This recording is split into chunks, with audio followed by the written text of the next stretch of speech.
Once upon a time, there was a little boy who didn't like this story.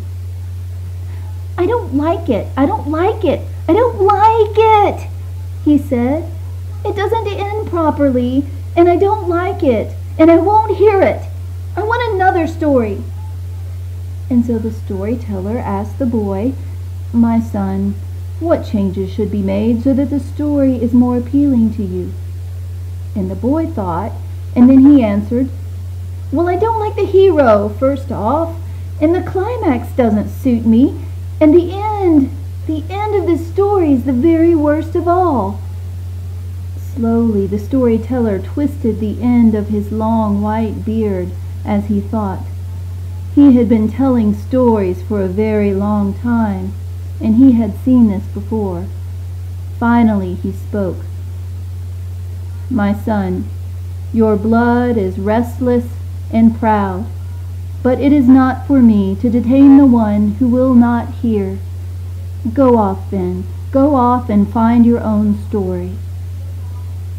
And so the very next morning the boy stepped out of this story as best he could.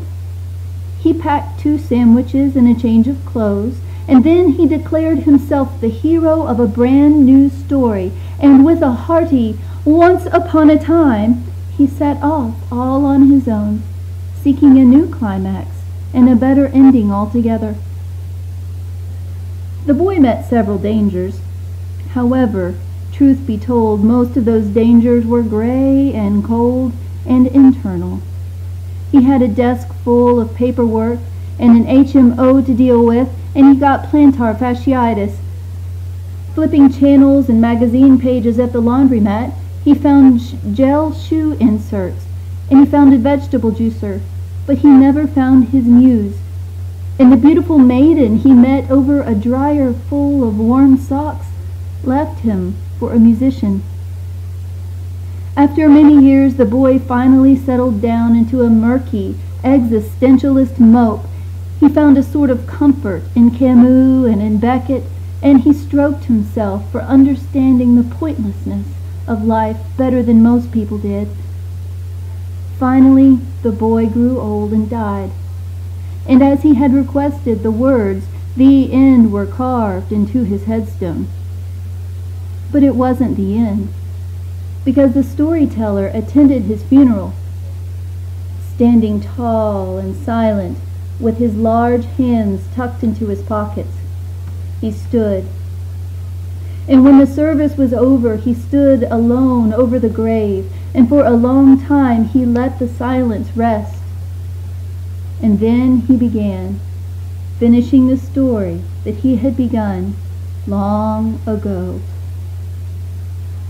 Hush. Into the hush moved a vibration. He was woven of music and of light, and he walked into time on great golden paws. He shook fire through his mane, singing language and life, and he settled down among a tribe of men. When the vibration came to the tribe of men, he brought them a boon, a gift. He gave them eyes to see, and with eager hands the men received the gift, fixing and twisting the mystery into their sockets. With eyes the brightness came. It came like the floodwaters, open-mouthed and blinking into the light. For the first time they saw. They saw, and they were terrified, for the vibration was larger than they had imagined, and he was untranslatable, and he was not to be reigned, and they could not bear it. And so it became a custom among the people of the land to consume the gift. They ate, and they digested, and they forgot it altogether. Sometimes at night the children would crawl out of their beds and pad down the steps in sock feet and shake their parents awake. They had heard. They had felt the warmth. Someone had spoken their name in music, for the children knew no words for color, and no, it wasn't a dream. The parents would sigh and rub their hair and walk upstairs, and they would check under all the beds and in the closets, and nothing would be there. and they would explain the whole thing away as a story, just like all the other stories.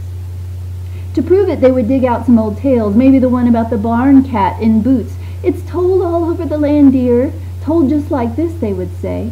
"So quiet, child, there's nothing new under the sun." And the children would laugh, hearing that the world was small again and tame, and eventually they would go back to sleep. But the smallest children would wake in the mornings, singing bits of poetry whispered over them in their sleep, dancing in a dusting of light.